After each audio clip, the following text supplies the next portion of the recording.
Hello and welcome to episode 33 of the Aurelia City series. We are finishing this part of the city where we are transitioning from the downtown area to the lower density residential district that we already finished some time ago, the one on the hill. In the previous part, we did an extension of the green roof apartment blocks and some other mostly residential buildings in here. No surprises for the topic of today's video then, as we will continue filling this place, which will take us 2 more episodes, including this one. And then we will move somewhere else around the big city park. So let's continue building. Alright, so we will start building right around this loop, the pedestrian path that we built here some time ago when I prepared the infrastructure for this entire place and decided to build this loop in here, probably for some easier access down here so that people don't have to use all the stairs around this place, or maybe cars, some supply trucks or whatever go into that commercial buildings that we built down there as well a few times. And obviously, I still want to continue doing these apartment buildings, these apartment blocks that I'm obviously using the procedural objects with, so I can customize the shapes with them, and obviously do all kinds of different different kinds of window placements and all those kinds of things, right? And this place is also going to have the green roofs, the better texture for the green roofs, and all the detailing on it, and so on, obviously. So I definitely don't want to continue with these buildings in this entire block. So this is going to be just this one tiny little block with only consisting of only a couple of buildings in here, which is just going to make it look like that this block is just finished on this side of the street. Like I explained in the previous episode, I don't really want to have the streets, the asphalt streets, to form some sort of like a strict division line between the styles of the buildings in here. So that's why I'm doing these modern apartment buildings on this side of the road as well. And we are just going to, and more naturally convert into some different styles as we go in this block, but not across the streets, right? So that's pretty much something that I explained at length in the previous episode, so no point in returning to it. Anyway, I decided to, for this episode, to do a bit longer shots, not really cutting it too much, which is just going to make it look like I'm actually, building this stuff without thinking too much about it. But that's actually kind of true, because this place was kind of clear how it needs to be built, right? Because we already have set let's say the feel of this place by doing all the previous places. So in the beginning of today's episode, it's kind of like just finishing that, and that's always the easiest part in any kind of city skylines projects. If you know what you want to build and you already kind of somehow build it previously, and you are just like extending whatever you built, then it's much easier, obviously, than to think about what you want to do from scratch. But we will obviously need to do something slightly different in these blocks as we go forward. And that's exactly what I'm doing right here, for example, because like I said, I don't want to use those modern apartments all the time in these blocks. So just did something slightly different with these offices. And again, these office buildings are something that I'm building all the time in this city, because they look very nice, and they look especially nice for these kinds of places where you don't necessarily want to place something like super unique, but you do want to place there something modern looking. So these office buildings are absolutely perfect, and they look perfect from each side, which means that you can combine them into all kinds of different looking blocks with different shapes, and it's just working. It's just working very, very nicely. So just putting down some of these buildings. I think these are going to be the last buildings in this block anyway. We are going to build a couple of more blocks on different sides of that pedestrian road, but for this block it's done. Now in here we are on the corner of that main street that's going through this place, that's kind of going up the hill, which is going to look very, very nice, by the way, after this entire place is finished, after we do the building for the next episode as well, which is going to be focused more on the other side of this main avenue. But after that is finished, this street is going to look really, really good. We are going to put all kinds of detailing around it, so it's going to be really looking nice. Now, speaking about detailing on the side of this main avenue, I decided to do this big residential building right on the side of that bicycle path, whatever it's called. I think it's called Promenade, actually. Yeah, this time I remember how it's called. And this building, well, the road is obviously going up. It's not straight, or it's not leveled, right? So, and the building is kind of long, which means that, and in some part of the building, the street is kind of going to be right on the level with it. But obviously, the further you go, the further off you're going to be. So I decided to put stairs on this side of the building, but obviously the building can be accessed from multiple sides, and from the opposite side you don't have any stairs. So, for those of you commenting that Aurelia has way too many stairs, don't worry. You can access places even without using stairs. You just need to use, different ways, but it's still fine. So I decided to do stairs on this side to just kind of match the levels of the street directly in front of the entrances to the building, right? And I decided to do these stairs. And what's kind of interesting is that, well, it's not really interesting, but the buildings have door markers right where the doors are, which is kind of a standard. Pretty much all the content creators do that, but the door markers are also having like a set height, which means that people, without me really putting any kind of a pedestrian path on those stairs, the people are actually going to look like they use the stairs, which is kind of great, right? So that's going to definitely save me a lot of trouble with these buildings, and people are going to just use whatever I build there for them, which is good. Now, I decided also to do some kind of stairs in here for this office building, because this office building, again, is placed in a sloped terrain, and it's kind of long, which means that on one side of the building, it's going to look all right. It's going to be, perfectly leveled with the street. But obviously, on the opposite end of the building, it's not going to be. It's going to be sunken into the terrain, as we can see here. And it has some sort of like a gallery or balcony, whatever you might want to call it, in here with this little stand. I don't know, ice cream stand maybe. And it actually felt perfectly fine to do these kinds of stairs, which are actually going down into the building, into the balcony, whatever. So, and obviously masking all the inconsistencies around the stairs with this procedural object planter, which I'm obviously going to later put some trees, or, well, actually not trees, but some flowers in it. And what was I talking about? Oh yeah, the residential building and the stairs. I'm definitely going to detail it a bit more, obviously with trees and all that. And like I said many times before, it's just going to look great. I really liked that one. I think I dedicated a few shots with the cinematics to it as well, because I just like it. I just really like this tiny little place. Now, so that the residential building is not completely alone, I decided to put another instance of it on in here on the opposite side of that side road that's going into this area. And I'm later, I think in the next episode, I'm going to put a couple more of these buildings on the other side of the main street as well, and pretty much for the same reason that I'm always repeating, so that the building styles are kind of shared between different blocks, so that it doesn't look like the streets are dividing the blocks too much. Now, obviously still using the idea of the green roofs in here for these commercial buildings. These might be some kind of convenience stores or something like that, tiny little grocery stores for all the residential buildings in here. Now, I decided to abandon that part of the district that we are building today and return to the hill area, or the side of the hill area. Now, we ended that hill area with this road that's kind of going around the hill, right?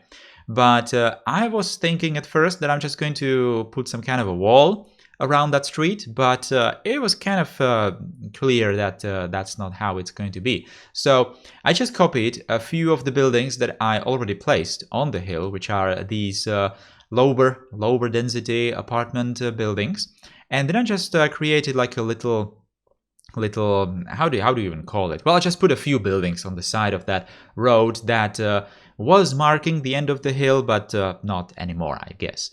Now, we just placed a couple of those buildings there, but it was kind of necessary to first finish this block down here, so we can figure out how to do that elevation difference further up there, as you can see there. So I just put this gravel road in here. This was actually here before. I planned to do some kind of a underground access into the hill area, but I later did it from the pedestrian path in here, which is kind of intersecting the side street from the main road that we could have seen before. And there is little like a underground entrance. You can see it a tiny bit in the left corner there. Yeah, there you could have seen that. I'm going to later do it a bit more detailed, but right now I just have it as an underground entrance. But anyway, I'm just putting a few of these modern apartment buildings around here to, again, kind of continue the same style that we have on the opposite side of that bridge that we built, I think 2 episodes back, right? Yeah, this one. And more stairs, obviously, to finish off this this place, obviously, so it's connected. And again, if people don't want to use the stairs, then they can easily use the loop that's right there with the pedestrian path and reach all the levels without any kinds of issues. Now, doing some of these planters on the other side of this bridge, again, to have the same style in here. I'm later going to use even the same trees in these parts as well. And this is going to be, I think, the last instance of the residential block that we are going to see. Oh, not yet. I'm just going to rebuild the entrance underground and then the residential block. Actually, no, this is not going to be last. We're going to build one more on the other side of that gravel road. This one is going to be slightly smaller. This is going to be, I think, only 4 of these buildings like this. The lower ones are obviously going to receive some detailing, like some glass railing again, or not railing, but like barriers. And it's going to obviously form some kind of a balcony or like a terrace or something like that. I'm not sure how it's called. And yeah, it's just going to have the same detailing, same props as the buildings that we already did. Now, I need to kind of detail this entrance underground. Again, it's kind of some parking entrance, which is obviously not going to be really finished. This road is going to end right where you see where it ends, but it's going to look like it has some sort of a purpose for parking, some big underground parking where all people who have cars, and I suppose that not that many people have cars who live in this place, because they can easily reach wherever they want to go with public transport, but in case they do have cars, they will probably put it in these underground parking garages, because like I explained many times before, there's very few parking spaces on the surface, only in some places where I just kind of want to use the parking spaces as some fillers between buildings or something like that. So while I was talking about the garage, we finally built that wall, the retaining wall between the hill area and this lower area down here. And again, I'm just using some mixed buildings that I already used on the hill, even down here, just for the purposes that I'm always talking about in these places. You just gotta get used to it, right? Now, finishing this wall in some kind of a random-ish manner. I don't really want to copy the exact shape of that road, the asphalt road that was on the top. And just putting some more of those buildings in some empty places that I create, obviously, with the shape of the wall. Now we are back down with this block that we really need to finish. I decided to put those kind of narrow residential buildings on the side of the main road. I think I'm going to later put them even on the other side of the street as well. And in here, just some really random buildings, just a few tall ones. This one, I'm later going to put a second one there, and an elementary school, because I was again looking at the needs of the people for schools. And we definitely need more schools. So I put an elementary school there, and this one, the one with those beams, the yellowish beams on the top, that's a high school. So I decided to put it right there on the corner. And again, some of these buildings that I already previously used on right next to the school, right, slightly above it, and just some streets. Just to fill this block, because it was kind of big. Obviously, it needed some kind of a road to go through it, and this kind of felt nice. I think I'm later going to switch it for just one-way road going from the top down, which is going to definitely limit the traffic that this road is going to see, which is obviously something that we do want, because we want to force all the cars to the main road only. Well, not only, but primarily. Right, so finally finishing this wall. I'm not showing it in here too much, but later I'm going to obviously use some grass props, some grass surfaces to finish the edges of the wall, and obviously going to put some nice detailing there, some decals and trees and all that. Finally finished the last, this time, completely the last block with those modern apartment buildings. I don't think that we are going to see these apartment buildings anytime soon, because this place is kind of going to be very big. Obviously, there's going to be a lot of these buildings. There already is a lot of these buildings. So it kind of wouldn't make sense to create something similar in different parts of the city with the same looking buildings. Maybe sometime in the future we might use just a couple of these buildings, but probably not anytime soon. So decided to start already finishing these blocks completely with trees and detailing like decals and all that. By the way, I started using, well, I already did that for the couple of episodes before, but I really want to use a lot of conifer trees in this place, especially the pine trees and decals underneath them, the dirt and decals underneath them, because it just looks so good. I'm going to use it even inside the loop where it's going to look really, really great. I really don't want to have trees only on grass. It doesn't really look all that great. And every time I detail the trees from now on, I guess, especially the pine trees, like I said, I'm probably going to put the decals underneath them for some kind of dirt or not that grassy area, let's say.